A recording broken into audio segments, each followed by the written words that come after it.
Alright guys, so this is my EAS, I guess air system here, and I went ahead and took it out because I got a new O-ring set for it.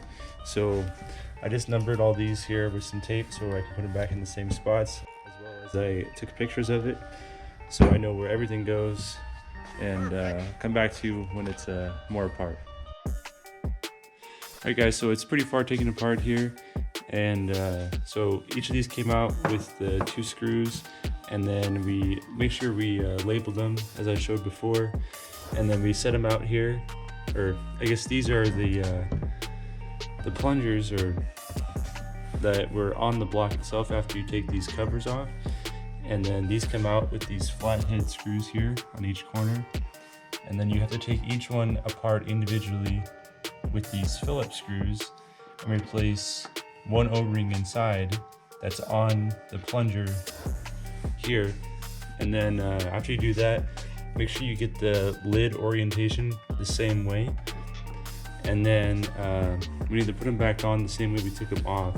So when you do it, make sure you take plenty of pictures, like with your phone, of all the steps so you know exactly how it goes back together. And these are all the old O-rings. They're all flat and kind of, well, they didn't do much, and then this is what we have left of new O-rings still to replace. But we've done all these already, and now we need to put them back on, and then yeah. Alright guys, it's all back together here. You just have to make sure you get these facing the right way. The caps here are pretty easy. You just have to know the wires are on one side. They all stay together when you take them off. And then underneath this one, you have to replace the square seal on the bottom as well. But yeah, now it's all back. So,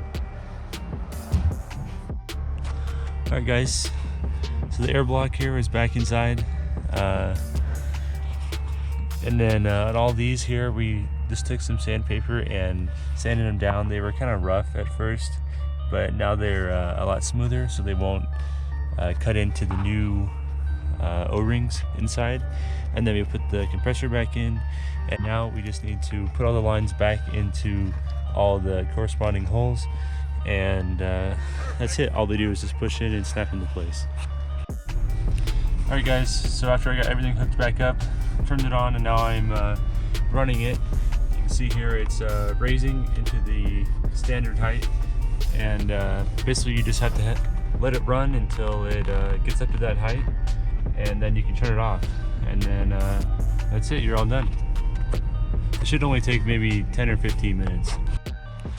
Alright guys, so the compressor is still running constantly, and it keeps clicking on and off, but it doesn't stay off for more than 10 seconds at a time. So there still is a leak somewhere else in the car, but where it was leaking underneath the EAS block, that is no longer leaking now, so at least that one's fixed.